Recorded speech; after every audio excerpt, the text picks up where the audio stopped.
Agora, eu senti um misto de esperança e tristeza com essa notícia, viu, Cris, de ontem. Esperança porque ele foi condenado, né? Então ainda está acontecendo essa condenação, as vítimas estão vendo que as denúncias delas estão indo para frente, mas tristeza por saber que ele está em prisão domiciliar, ficou pouco mais de 15 meses na cadeia, e é isso. E você, Sema, como é que você vê esse caso do João de Deus? Olha, cara, a gente já falou aqui de muitos casos de lideranças religiosas que cometem violência sexual contra as mulheres e vários outros tipos de abuso. E eu fico no mesmo misto que você, assim, ao mesmo tempo em que parece que nesse caso a condenação já significa um avanço significativo, de fato, a punição diante de tudo isso que a Cris acabou de trazer para a gente parece muito pequena, né? Mas eu lembro também do que a Cris já falou muitas vezes, e que o livro dela tá repleto, do poder político que esse homem tem, de todas as relações que ele mantém nesse lugar, de como ele é um homem poderoso em muitas esferas. Então, eu acho que é para a gente ficar feliz com a condenação. A condenação aconteceu, vamos continuar de olho, vamos continuar acompanhando. A gente tem aqui a mulher forte dessa investigação e a gente vai continuar de olho nisso, mas eu acho que é sim um motivo da gente ficar feliz no sentido de entender que a condenação está acontecendo. É importante as mulheres se sentirem fortalecidas, né? Entenderem que isso caminhou para algum lugar, que isso está caminhando para algum lugar. E diante do poder político que ele tem, eu acho que essa condenação é significativa. Mas vamos continuar acompanhando. Acho que esse é o ponto, né? Tem significado, é significativo, porque a gente está falando de um caso em que uma denúncia formal foi feita há quase 50 anos. Eu tô lendo, gente, o livro da FIB, que é este aqui, ó, João de Deus, o abuso da fé. E eu vou falar uma coisa para vocês, tá? É revoltante. Se você acha que você conhece essa história, você não conhece nem 10%. Como a Cris falou, tem denúncia na justiça brasileira contra ele por estuprar mulheres há pelo menos 50 anos. Os casos estão acontecendo pelo Brasil todo, há muito tempo, pelo mundo, e ninguém nunca falava nada. Aí tem todo esse poder dele ali, porque era de fato um poder, um homem que dominava tudo para isso nunca vazar.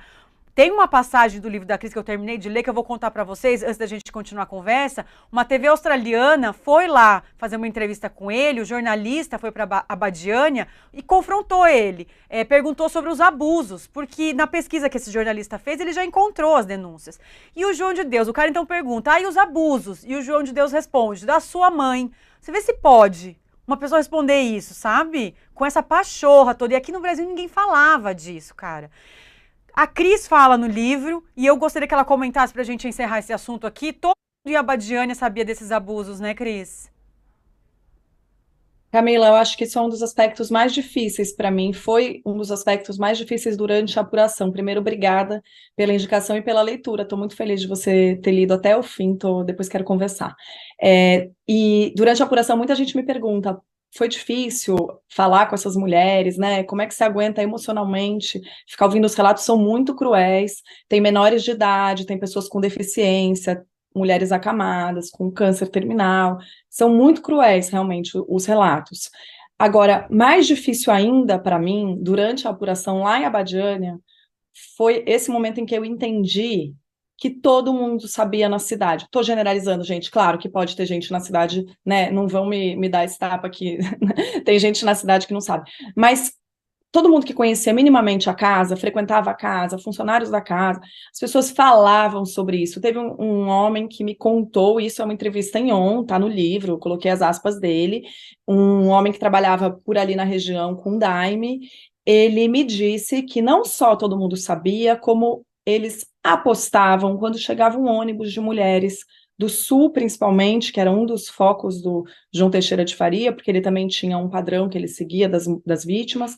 Quando chegava um ônibus, os homens sentados do outro lado da calçada, em frente à casa de Dom Inácio, ficavam apontando e falando, aquela ele vai pegar, aquela ele vai pegar. Então, assim, isso é de uma gravidade, é um negócio que me deixou completamente, eu fico com raiva só de lembrar.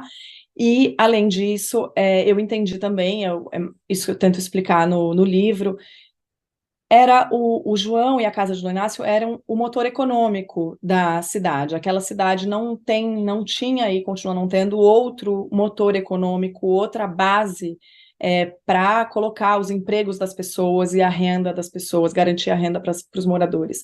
Então, havia também um grande interesse ali acho que tem dois elementos, o interesse no próprio bolso, né? Eu estou aqui pagando minhas contas e eu preciso dessas 10 mil pessoas por semana que frequentam a cidade. Tinha proprietário de café, de restaurante, de pousada, etc. E eu acho também que tem uma vista grossa pela desimportância que dão para os nossos corpos, sim. Acho que tem gente que achava também, e não é pouco frequente esse pensamento, que o João Teixeira de Faria tinha o direito de fazer aquilo com aquelas mulheres que o procuravam, o endeusavam e colocavam nele, muitas vezes, a última esperança para uma cura de uma doença terminal, às vezes nem sua, mas de um pai, de um filho, de uma filha.